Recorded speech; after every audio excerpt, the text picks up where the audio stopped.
अस्सलाम वालेकुम students, welcome to chemistry सीखो।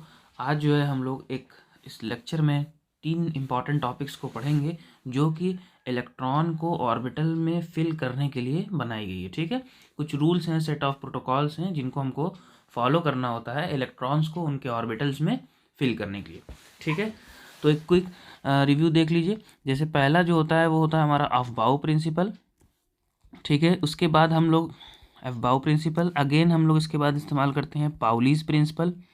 ठीक है, Pauli's principle, then Hund's rule. Third होता है हमारा हुंस रूल। इन तीनों रूल को हम लोग फॉलो करते हैं किसी भी इलेक्ट्रॉन्स को, किसी भी एटम में इलेक्ट्रॉन्स को फिल करने के लिए, या बेसिकली एकदम सिंपल लैंग्वेज में बात की जाए तो इलेक्ट्रॉनिक कन्फिगुरेशन करने के लिए। ठीक है, हमको इलेक्ट्रॉनिक कन्फिगुरेशन अगर करनी हो तो हम इन तीनों का इस्तेमाल करते हैं। ठीक है ना, तो चलिए शुरू करते हैं एक वन बाय वन। तो सबसे पहला जो हमारा है वो क्या है, ऑफ बाउ प्रिंसिपल है। देखिए नाम काफ़ी अजीब सा है लेकिन किसी साइंटिस्ट का नाम नहीं है। ऑफ बाउ का मतलब होता है बिल्ड अप करना। ठीक है, टू बिल्ड अप। ठीक है ना, इसमें होता क्या है कि इस अकॉर्डिंग टू दिस प्रिंसिपल हम लोग इलेक्ट्रॉन को पहले लोअर एनर्जी ऑर्बिटल्स में फिल करते हैं, फिर उसके बाद हायर, फिर उसके बाद और हायर, इस तरह से, मतलब लो से हाई एनर्जी ऑर्बिटल के उसमें फिल करते हैं। ठीक है, इसको फिल करने का एक तरीका होता है जिसको आप लोग देखिए, जैसे 1s 2s, इस तरह से हम उसको बना लेते हैं ताकि ये ईजी हो जाए समझने के लिए। ठीक है, तो 2p 3p 4p 5p 6p 7p, again 3d 4d 5d 6d। ठीक है, then again 4f and 5f। ठीक है, तो हमने जैसा बताया कि अबाउ प्रिंसिपल बताता है हमको लोअर एनर्जी ऑर्बिटल्स से हायर एनर्जी ऑर्बिटल्स तक। हम लोग लास्ट लेक्चर में पढ़े थे ना, 4 तरह के ऑर्बिटल्स होते हैं SPDF, तो उन्हीं की फिलिंग है ये। ठीक है, तो सबसे पहले इलेक्ट्रॉन 1s में जाता है, देन उसके बाद 2s में, देन उसके बाद 2p, फिर 3s, फिर 3s के बाद फिर 3p में जाता है, देन 4s में जाता है, देन उसके बाद 3d में जाता है, फिर उसके बाद 4p में जाता है, फिर 5s में, फिर उसके बाद आपका 4d में, उसके बाद 5p में, देन 6s में, देन उसके बाद 4f में, 5d में, 6p में, 7s में, देन उसके बाद 5f, 6d और 7p में। इस तरह से करके इलेक्ट्रॉन की फिलिंग होती है। अगर हम सीक्वेंस इसका लिखें तो हमको क्या मिलेगा, सबसे पहले 1s में, then 2s, then 2p, then 3s, then 3p, then 4s, then after 3d, then 4p, then 5s, 4d, 5p, 6s, then 4f, 5d, 6p, 7s, then 5f, 6d, then 7p। Okay, इस तरह से हमारा sequence चलता है। ये लो से higher energy, low energy से low energy to higher energy की तरफ ये जा रहा है। ठीक है, तो अब हम इसमें इलेक्ट्रॉन को फिल करते हैं। ओके, तो अब बाउ principle basically low energy orbital से हायर एनर्जी ऑर्बिटल्स को एक सीक्वेंस बताता है और उसी सीक्वेंस में हमारा इलेक्ट्रॉन्स फिल होता है। जैसे हमने प्रीवियस क्लासेस में पढ़ा होगा कि हम लोग 2n स्क्वायर वगैरह फॉलो करते थे, जैसे 2 8 8 देन फिर 18, इस तरह से। लेकिन आगे चल के हम नोटिस करते हैं ये सीक्वेंस फेल करने लगता है। ठीक है, तो उसी का ये अपग्रेडेड फॉर्म है इलेक्ट्रॉनिक कन्फिगुरेशन करने का, अफबाउ प्रिंसिपल।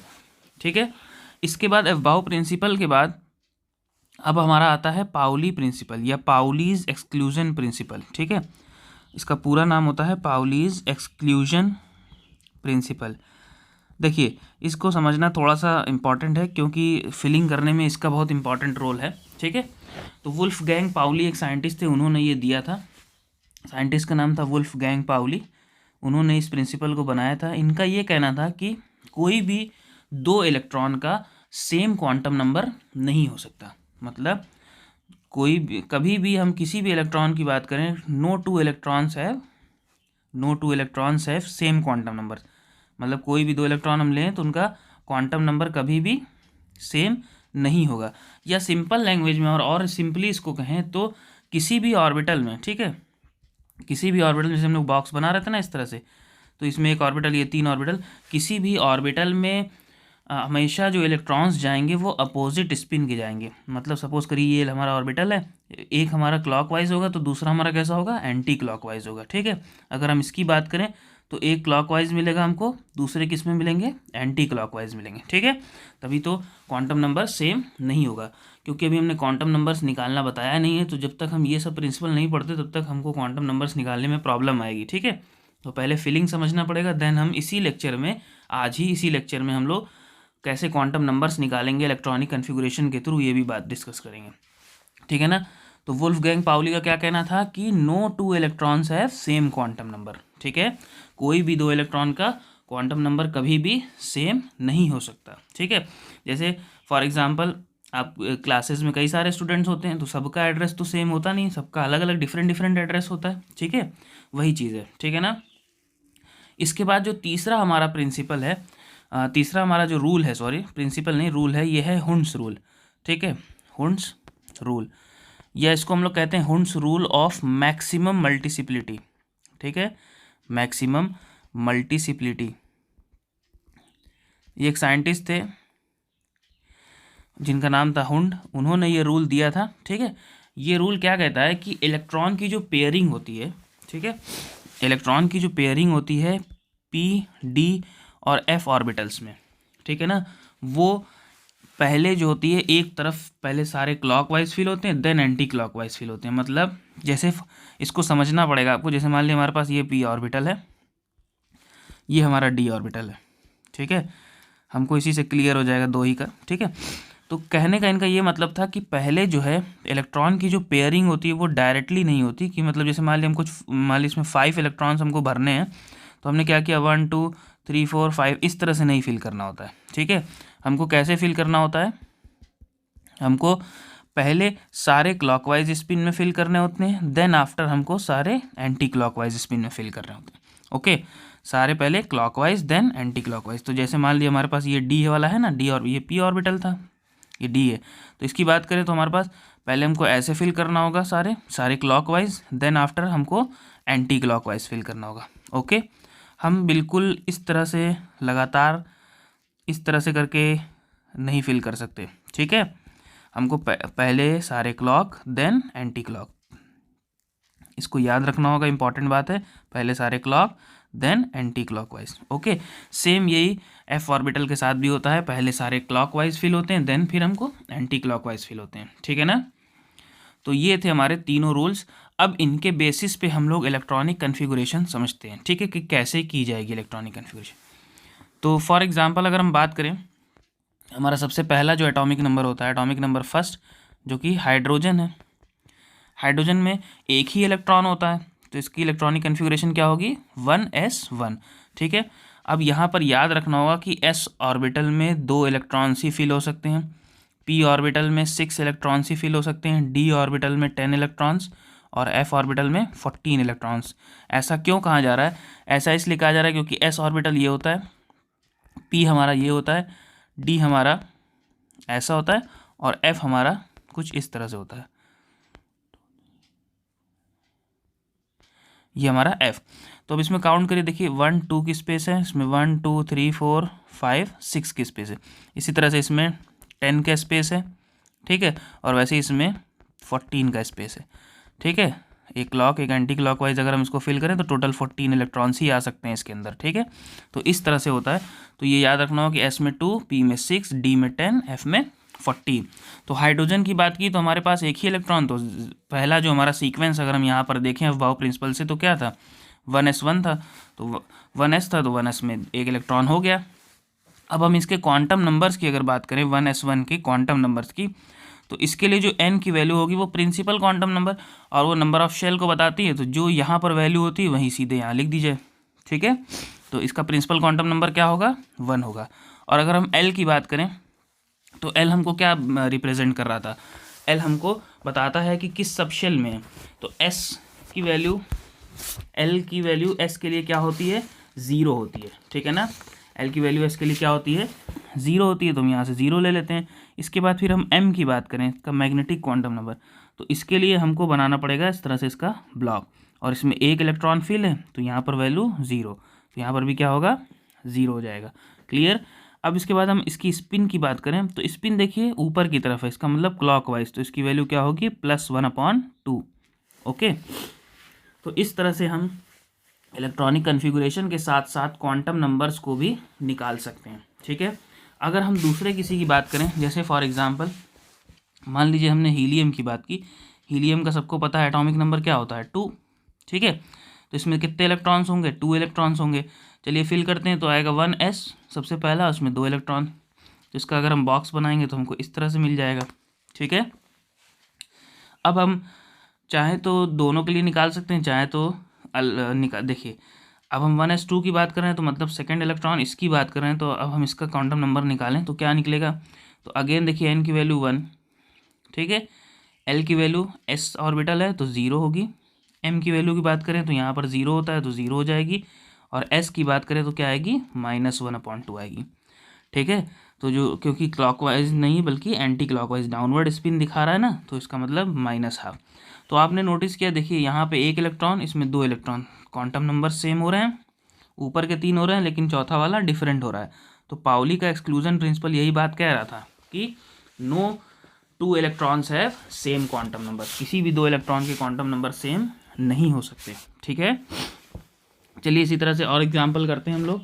जैसे मान लीजिए हमारे पास, सपोज कर लेते हैं हम लोग, जैसे मान लेते हैं कार्बन की बात करें। ठीक है, कार्बन का एटॉमिक नंबर कितना होता है 6 होता है, तो इसमें मतलब 6 इलेक्ट्रॉन। चलिए फिलिंग करते हैं, तो 1s2, ठीक है, 1s के बाद आता है 2s, तो ये हो जाएगा 2s2, देन इसके बाद 2p2। ठीक है, क्योंकि फिल हो गए, तो s, ये भी s, ये वाला हमारा p है, तो इसमें 2 इलेक्ट्रॉन्स, इसमें 2 इलेक्ट्रॉन्स, और इसमें 1 और 2 इलेक्ट्रॉन्स। ठीक है, कुछ इस तरह से इसकी फिलिंग होगी। अब हम इसके लिए निकालेंगे क्वांटम नंबर तो अलग निकलेगा, इसके लिए निकालेंगे तो अलग निकलेगा, इसके लिए निकालेंगे तो अलग निकलेगा। आमतौर से आउटर मोस्ट इलेक्ट्रॉन, मतलब ये सबसे आखिरी वाला ये है ना, इसी के लिए निकाला जाता है क्वांटम नंबर। तो चलिए इसके लिए कैलकुलेट करते हैं, तो 2p2 के लिए। ठीक है, तो यहाँ पे n की वैल्यू अगेन देख के ही पता चल रहा है 2। l की वैल्यू देखिए p ऑर्बिटल है तो l की वैल्यू 1 हो जाएगी। m की बात करें तो हमको क्या करना पड़ेगा, इसका बॉक्स बनाना पड़ेगा, तो 1 2, तो यहाँ 0, इधर -1, इधर +1, तो सेंटर पे 0 आ रहा है और सेंटर में ही है वो इलेक्ट्रॉन, तो 0 हो गई। ठीक है, इसके बाद फिर हम क्या निकालते हैं, स्पिन क्वांटम नंबर, तो देखिए ऊपर की तरफ है तो +12 हो जाएगी। ठीक है, अगर हम इसका नाम लिखें, देखिए px होता है, इसका नाम py, इसका नाम pz, तो देखिए ओरिएंटेशन भी बता रहा है कि अगर हम इसकी बात करें, ये एक्स एक्सिस, ये वाई एक्सिस, तो जो ये इलेक्ट्रॉन होगा उसका ऑर्बिटल कुछ ऐसे होगा, किस पे, पी वाई पे, हमने शेप्स में बताया था ना, कुछ इस तरह से इलेक्ट्रॉन का ऑर्बिटल होगा इस वाले का। ठीक है, तो इस तरह से हम इलेक्ट्रॉनिक कन्फिगुरेशन और क्वांटम नंबर्स को निकाल सकते हैं। ठीक है, इसमें एक इम्पॉर्टेंट केस आता है जो कि आगे चल के आपको कुछ एक्सेप्शंस मिलेंगे। ठीक है, तो एक्सेप्शंस को समझ लेते हैं। 2 एक्सेप्शंस इन जनरल आपको मिल जाते हैं 30 एटॉमिक नंबर तक में। पहला जो आता है हमारा मिलता है क्रोमियम का। ठीक है, क्रोमियम का 24 एटॉमिक नंबर होता है। इसकी जब हम कन्फिगुरेशन लिखेंगे तो आपको मिलेगी 1s2, 2s2, 2p6, 3s2, 3p6, 4s2, 3d4। ये अकॉर्डिंग टू एफबाउ रूल है। ठीक है, अकॉर्डिंग टू एफबाउ रूल आप करेंगे तो ऐसा होगा, लेकिन एक्सपेरिमेंटली ऑब्जर्व किया गया कि इसकी जो एक्चुअल होती है, एक्चुअल जो इलेक्ट्रॉनिक कन्फिगुरेशन होती है वो क्या होती है, 1s2, 2s2, 2p6, 3s2, 3p6, 4s1, 3d5, जो मतलब 4s2 की बजाय एक इलेक्ट्रॉन किस में होता है 3d5 में, ये इसकी ओरिजिनल होती है। ठीक है, एक्चुअल होती है। क्यों ऐसा हो रहा है, देखिए डी ऑर्बिटल जो होता है वो उसके पास एनर्जी थोड़ी सी ज़्यादा होती है, उस ज़्यादा एनर्जी होने की वजह से वो इलेक्ट्रॉन को अपनी तरफ खींचता है। और ऐसा नोटिस किया गया है एक्सपेरिमेंटली कि जब D5 आउटर मोस्ट में, मतलब ये सबसे बाहर वाले में अगर D5 हो या D10 हो तो सबसे स्टेबल इलेक्ट्रॉनिक कन्फिगुरेशन बनती है। ठीक है, सबसे स्टेबल इलेक्ट्रॉनिक कन्फिगुरेशन एनर्जी के टर्म्स में बनती है, इसीलिए S वाला जो इलेक्ट्रॉन होता है वो किस में शिफ्ट हो जाता है, D की तरफ। ठीक है, इसीलिए जो होता है क्या होता है, D5 हो जाती है इसकी कन्फिगुरेशन। अगेन जब हम बात करें कॉपर की, तो कॉपर में भी सेम यही रीज़न है। ठीक है, कॉपर का एटॉमिक नंबर होता है 26। ठीक है, तो हम इसका कन्फिग्रेशन लिखें एक्चुअली तो होगा क्या, 1s2 2s2 2p6 3s2 3p6 4s2 3d9, ये होती है अकॉर्डिंग टू अफबाउ रूल, ये वाली अकॉर्डिंग टू अफबाउ रूल होती है, ठीक है। लेकिन जब हम एक्चुअल की बात करते हैं तो हमको एक्चुअल में क्या मिलता है, हमको एक्चुअल में मिलता है 1s2 2s2 2p6 3s2 3p6 4s2, sorry not 4s2, this will become 4s1 3d10, ठीक है। ये हमारी होती है एक्चुअल। तो अगेन वही सेम रीज़न, जैसा कि हमने बताया कि D5 और D10 जो होते हैं सबसे ज़्यादा स्टेबल होते हैं, एनर्जी ज़्यादा हो जाती है इस वजह से, तो वो s ऑर्बिटल से इलेक्ट्रॉन निकाल के अपने पास बुला लेते हैं, ठीक है। तो ये क्या हो जाता है, लास्ट वाला स्टेबल हो जाता है, ठीक है। तो इन दोनों में एक्सेप्शन आती है, ओके, ठीक है ना। तो ये था हमारा एक्सेप्शनल केस। तो अब इसमें हमने सारे रूल्स पढ़ लिए हैं, तो कुछ आपको कन्फिग्रेशंस करनी पड़ेंगी, अपने से प्रैक्टिस करिएगा। एटॉमिक नंबर 1 से लेके पूरा 30 तक इलेक्ट्रॉनिक कन्फिग्रेशंस को आप करिए, ठीक है। तो इससे क्या होगा, प्रैक्टिस हो जाएगी ज़्यादातर, ठीक है ना। तो इसमें प्रैक्टिस ही का मेन रोल है, क्योंकि अफबाउ प्रिंसिपल का जो ये सीक्वेंस है इसको हमको याद करना पड़ता है, ठीक है, कि 1s फिर 2s फिर 2p 3s 3p 4s 3d 4p 5s, इस तरह से करके हमको याद करना पड़ता है, तब ताकि क्वेश्चंस वगैरह सॉल्व करने में आसानी हो, ठीक है। तो इसमें हम कुछ होमवर्क क्वेश्चंस भी दे देते हैं कि right all 4 quantum numbers of, मान लीजिए हमारे पास आ गया 4f2, ठीक है, 3d9 2p6 2p2, इनका सबका चारों क्वांटम नंबर्स लिखने हैं, ठीक है। ये आपका होमवर्क है, कमेंट सेक्शन में ज़रूर मेंशन करिएगा, लिखिएगा इसको। So thanks for watching, this is the last video of this chapter structure of atom. From next lecture we will start the third chapter which is classification of elements and periodicity in properties, तो we will discuss more about that. So thanks for watching, comment section का use करिए इनका answer देने के लिए, और कोई doubt हो कोई क्वेश्चंस हो तो कमेंट में ज़रूर पूछिएगा। Thank you.